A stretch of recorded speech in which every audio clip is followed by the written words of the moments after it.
بسم اللہ الرحمن الرحیم۔ السلام علیکم اسٹوڈینٹس، آج ہم ناصر قاسمی کی غزل کے اگلے 4 اشعار کی جو ہیں وہ تشریح پڑھیں گے۔ چوتھا شعر سنیں۔ تو شریک سخن نہیں ہے تو کیا، ہم سخن تیری خاموشی ہے ابھی۔ سخن یعنی کہ کلام، تو اس کا مفہوم کیا ہوگا؟ اگرچہ تو مجھ سے محو گفتگو نہیں ہے، لیکن تیری خاموشی مجھ سے ہم کلام ہے۔ تشریح: شاعر نے ایک ایسی محفل کا نقشہ بیان کیا ہے جس میں شاعر بھی موجود ہے اور شاعر کا محبوب بھی موجود ہے۔ بعض اوقات ایسا ہوتا ہے کہ محبت وہ منازل جو ہے وہ طے کر جاتی ہے کہ جہاں گفتگو جو ہے بلکہ بے معنی ہو کر جو ہے وہ رہ جاتی ہے، وہاں خاموشی سے ہی بہت سی باتیں کہہ دی جاتی ہیں اور سمجھ لی جاتی ہیں۔ تو اس میں یعنی کہ جیسے شاعر کا شعر ہے: آؤ چپ کی زباں میں ناصر، اتنی باتیں کریں کہ تھک جائیں۔ یہ ایک کیفیت کا ذکر بھی ہے۔ آپ کسی محفل میں بیٹھے ہیں، بعض اوقات آپ کی خاموشی آپ کی گفتگو سے بڑھ کر ہوتی ہے، وہاں الفاظ ہیج نظر آتے ہیں اور خاموشی کا جو وقفہ ہوتا ہے معنی خیز ہوتا ہے۔ جیسے شعر ہے: کتنی دلکش ہے اس کی خاموشی، کتنی دلکش ہے اس کی خاموشی، ساری باتیں فضول ہوں جیسے۔ تو شاعر نے یہاں اپنے محبوب کی خاموشی یا اپنی خاموشی کا بھی ذکر کیا ہے کہ اگر تم مجھ سے محو گفتگو نہیں ہو تو کوئی بات نہیں، تمہاری خاموشی مجھ سے گفتگو کر رہی ہے۔ اگلا شعر سنیے۔ یاد کے بے نشان جزیروں سے تیری آواز آ رہی ہے ابھی۔ مفہوم: یعنی یاد کے بے نشان جزیروں سے تیری آواز آج بھی آ رہی ہے۔ تو اس کی تشریح کیا ہوگی؟ یاد کو شاعر نے جزیرے سے تشبیہ دی ہے۔ سمندر میں بعض اوقات کچھ جزائر ابھرتے ہیں اور پھر پانی میں غائب ہو جاتے ہیں، ایسے ہی ہمارے دل و دماغ میں کچھ یادیں ان جزیروں کی طرح کبھی کبھی ابھرتی ہیں اور کبھی دل و دماغ کی گہرائی میں غائب ہو جاتی ہیں۔ اگر ہم اس شعر کی گہرائی میں جائیں تو شاعر نے غالباً ہجرت اور تقسیم کے پس منظر میں اپنے بچھڑ جانے والے دوستوں کو اور ساتھیوں کی یاد میں یہ شعر کہا ہے کہ زندگی تو رواں دواں ہے، زندگی کی محفلیں اور رونقیں بھی جو ہیں وہ چل رہی ہیں، کہیں تمہاری یاد کبھی کبھی ایک جزیرے کی طرح میرے دل و دماغ پر ابھرتی ہے اور اس کے بعد وہ غائب ہو جاتی ہے۔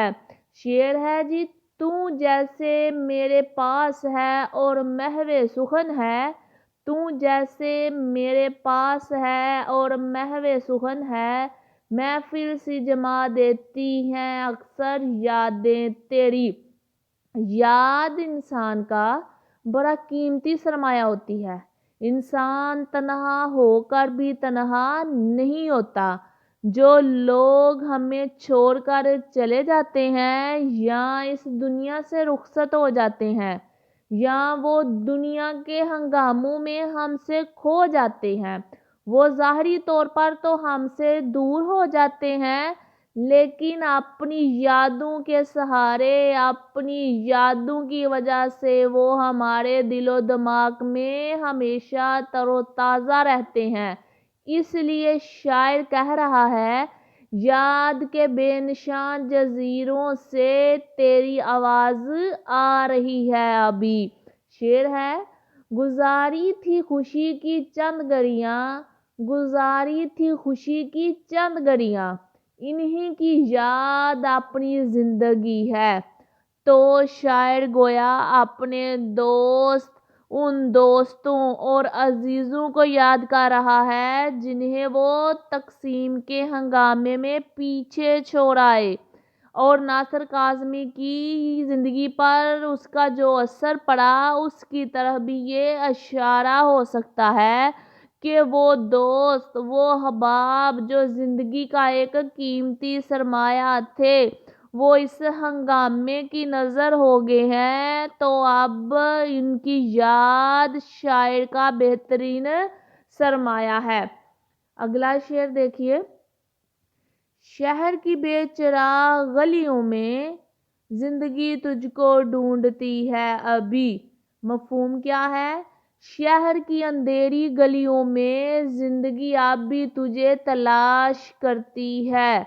تشریح: اس شعر کے اندر بھی شاعر نے تقسیم اور اس کے نتیجے میں ہونے والے قتل و غارت اور فسادات کی طرف اشارہ کیا ہے، اور ان فسادات کا شاعر کی انفرادی زندگی پر اور اجتماعی معاشرتی زندگی پر جو اثرات ہوئے اس کی طرف اس نے اشارہ کیا ہے، اور اپنے ان بچھڑ جانے والے دوستوں کی طرف اشارہ کیا جو اس ہنگامے میں شاعر سے بچھڑ گئے، اور شاعر انہیں اب زندگی کے ہنگاموں میں تلاش کر کے کوئی سکون کا لمحہ جینا چاہتا ہے، لیکن ایسا نہیں۔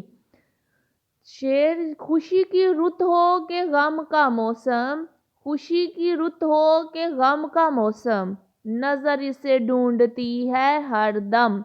ناصر کاظمی غم کے شاعر ہیں، اور ان کی شاعری میں یاد اور ہجرت کے اثرات بڑے نمایاں ہیں۔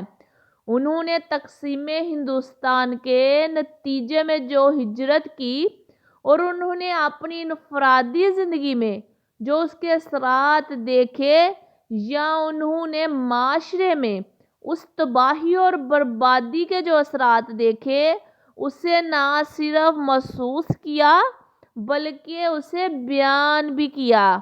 ان کے کلام میں جگہ جگہ اس کی طرف اشارہ ملتا ہے، اور وہ تقسیم کے ہنگامے میں ہونے والے انسانی سوز و مظالم پر نوحہ کلام جو ہے وہ کرتے ہمیں نظر آتے ہیں۔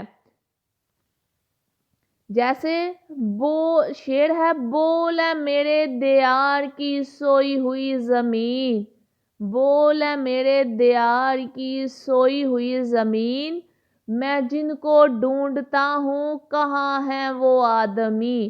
تو شاعر اپنے وطن کی زمین سے بھی پوچھ رہا ہے کہ وہ اس کے عزیز، اس کے قریبی دوستوں کو نگل گئی، وہ تقسیم کے ہنگامے کے نظر ہو گئے، آج وہ کہاں ہیں، میری نظریں ان کو ڈھونڈتی ہیں۔ اگلا شعر سنیے۔ وقت اچھا بھی آئے گا ناصر، وقت اچھا بھی آئے گا ناصر، غم نہ کر زندگی پڑی ہے ابھی۔ تو یہ غزل کا آخری شعر ہے، شاعر نے اپنا تخلص استعمال کیا، تو یہ مقطع ہوگا۔ عمومی طور پر یہ پیپر میں نہیں پوچھا جاتا، لیکن ہم اس کی تشریح جو ہے وہ کرتے ہیں۔ کیا کہہ رہا ہے شاعر؟ یعنی کہ مفہوم ہے: اے ناصر، اچھا وقت بھی آئے گا، غم نہ کرو، زندگی ابھی باقی ہے۔ تو تشریح: شاعر نے اس شعر میں امید کا پیغام دلایا ہے کہ حالات کیسے ہی گھٹن کیوں نہ ہوں، حالات کروٹ لیتے ہیں، بدلتے ہیں، اور اچھے حالات بھی آتے ہیں، اور ہر غم کے ساتھ خوشی ہے، اور ہر خوشی کے بعد غم ساتھ ملا ہوا ہے۔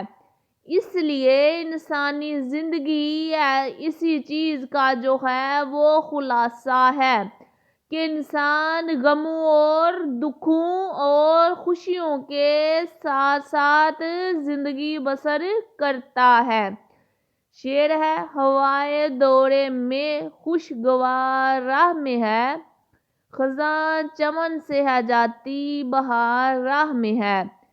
اگر باغ میں ہمیشہ موسم بہار نہیں رہتا تو ہمیشہ موسم خزاں بھی نہیں رہتا۔